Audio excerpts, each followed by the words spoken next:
আসসালামু আলাইকুম রহমতুল্লাহি বারাকাতু। Welcome to my YouTube channel আহলান সাহলান।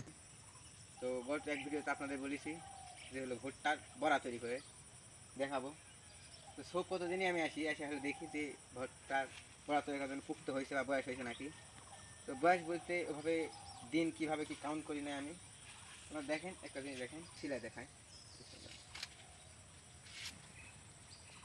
মাশাআল্লাহ অনেক সুন্দর ভুট্টা হয়েছে। এই যে দেখেন, দেখো ভালো করে, মানে এরকম যখন বয়স হইবে তখন বুঝবেন যে এটা হলো আপনার হলো বড়া বানানোর জন্য পারফেক্ট।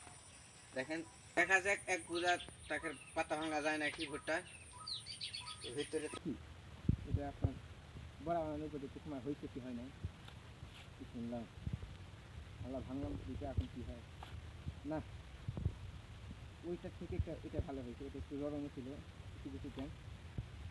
তো দেখেন এটা মাসাল্লাহ অনেক সুন্দর হয়েছে। দেখা মাসাল্লাহ মাসাল্লাহ। আর একটা জিনিস, এই ভুট্টা কাঁচা মানে যখন যেটা রস আছে ওটা যদি চাবায় খায় অনেক মিষ্টি, সেটা যদি দেখাচ্ছে আপনাদের। তো আর বেশি কথা বলবো না, তো বাসাতে জায়গাগুলো পিঠা লাগবে, তারপরে আদার্স কাজ আছে, তারপরে এখানে আমরা হলো বড়া বানাতে পারবো। তো বাসার দিকে যাবো, দেখি আরেকটা ভাঙবো নাকি কিনতে হবে আনি।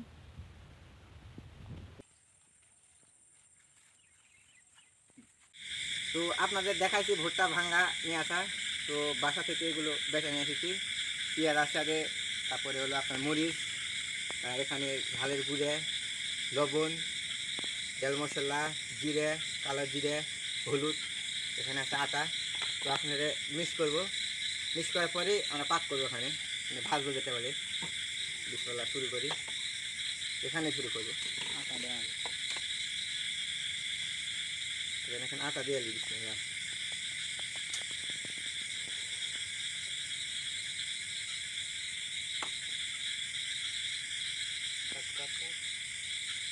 তো এখন এগুলো দিয়ে মানে সব দিয়ে মিশিয়ে নেবো।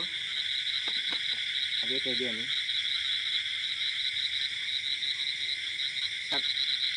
পিছনে কিছু সব বেটে নিয়ে আসা।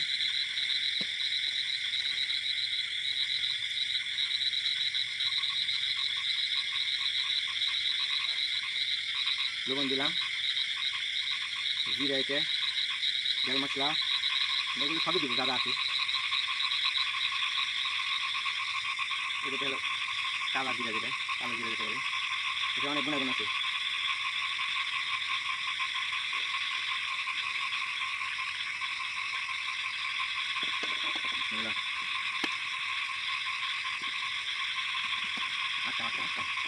তো আমাদের মাখানো কমপ্লিট, ওই পাশে চুলা আছে ওই যে, তো আমরা ওখানে নিয়ে ভাজবো।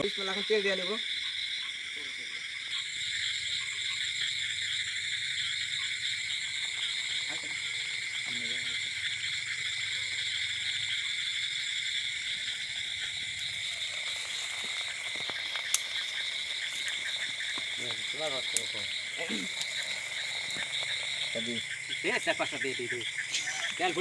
মাশাআল্লাহ অনেক সুন্দর কালার হয়েছে। ভাজার পালা শেষ, এখন খাওয়ার পালা। এখন আমরা সবাই মিলে খাবো। সকলে আমার জন্য দোয়া করবেন। আল্লাহ হাফেজ।